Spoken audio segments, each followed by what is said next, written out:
Tem gente que fala com o padre assim: ah, eu comecei a ler a Bíblia desde o comecinho, primeira página da Bíblia, e não consegui terminar, padre.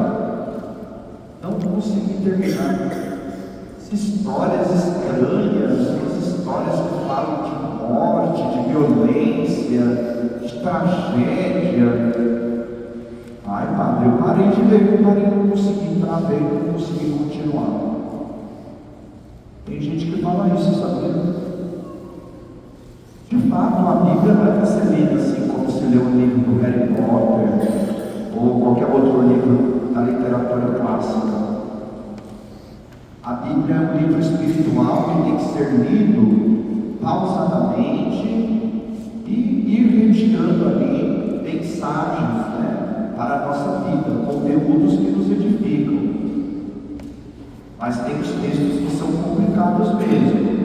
O de hoje, muito complicado. Você viu que bagunça? Uma bagunça. Estava mais para Game of Thrones, viu? A primeira leitura de hoje.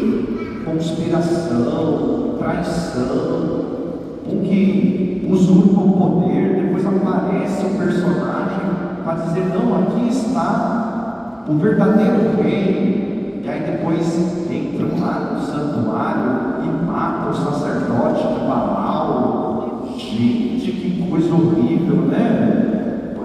Esse é o Primeiro Testamento. O Primeiro Testamento tem essas coisas, viu? Literatura histórica. É aí que a gente vê a bagunça que se tornou o reino de Israel. O reino de Israel, formado pelas 12 tribos, aquele povo que o Senhor libertou da escravidão do Egito, deu a eles uma terra que manda leite e mel. Eles que tiveram uma monarquia unida, Davi, Salomão, Mas olha só o que eles se tornaram: uma confusão, uma brigaiada por poder. Fizeram alianças com povos vizinhos que não tinham os mesmos valores que eles e achavam que tudo era válido em nome de conquistar o poder. Sabe o que eu fico pensando quando eu leio esses textos? Que qualquer coincidência com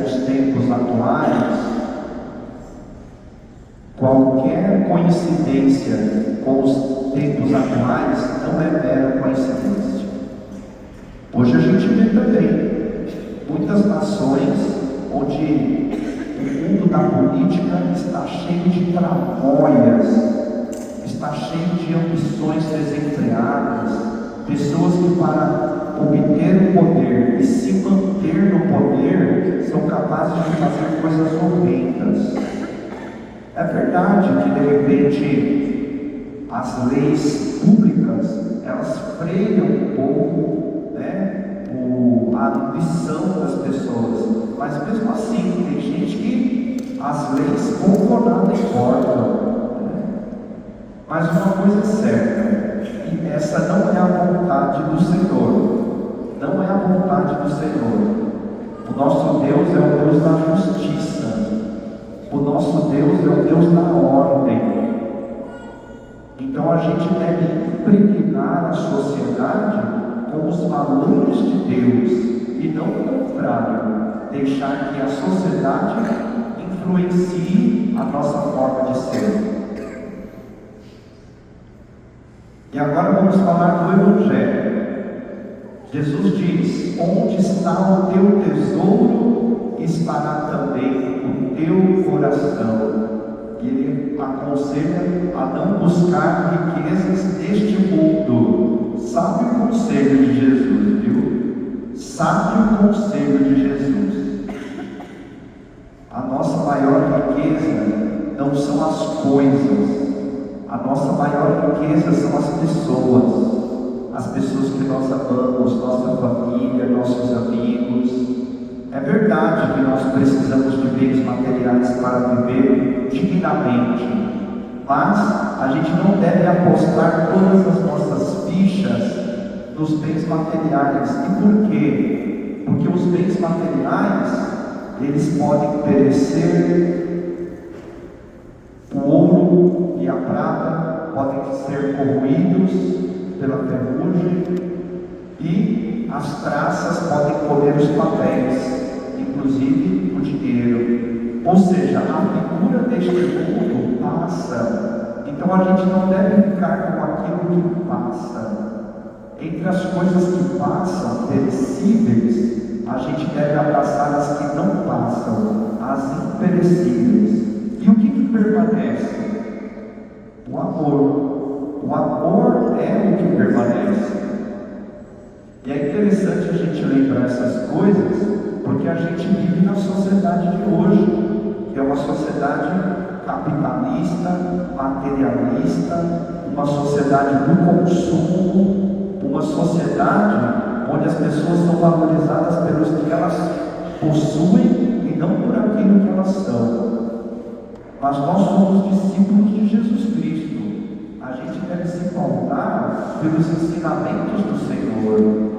Não devemos ir de trás das modinhas. O nosso valor está em nós mesmos. O ser humano vale por si mesmo e não por aquilo que ele tenha ou não tenha. A gente conheceu no passado momentos em que os seres humanos eram considerados animais, eram escravizados, eram comprados, vendidos, maltratados. Mas hoje a gente evoluiu. A gente não pode voltar ao que era antes. Cada vida importa, cada ser humano é importante. Então, o amor é o que permanece. Que nós possamos fazer resistência diante deste mundo que quer ditar as regras para nós. As nossas regras não são as deste mundo. As nossas regras são os ensinamentos de Jesus. Nós pautamos a nossa vida pelo que Jesus nos ensinou e viveu. Jesus não só falou para a gente viver e ele fez o contrário, não. Ele disse, ensinou o que ele mesmo vivia. Jesus foi uma pessoa despojada, uma pessoa simples.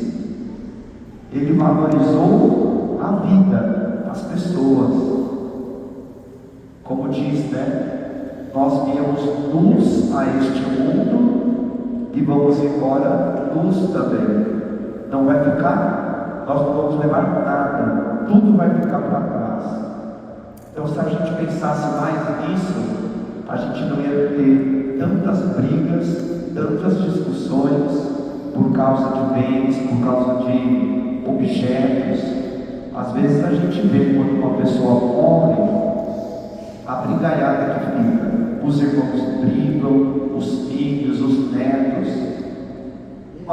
tentando arrancar o outro. Isso não é bonito, isso é feio. A gente deve conservar de quem parte a sua lembrança, o seu amor, aquilo que ela depositou em nós, e não os bens materiais.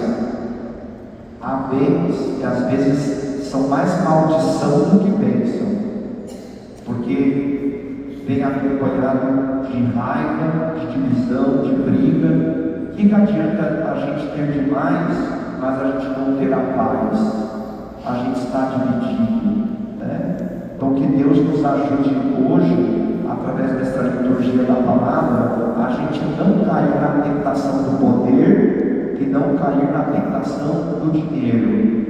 Que a gente seja sóbrio. A gente precisa do poder, a gente precisa do dinheiro, mas não é qualquer tipo de dinheiro e de poder que nos interessa, mas aquele que não nos aprisiona, aquele que não tira a nossa dignidade de filha e de filho de Deus. Amém.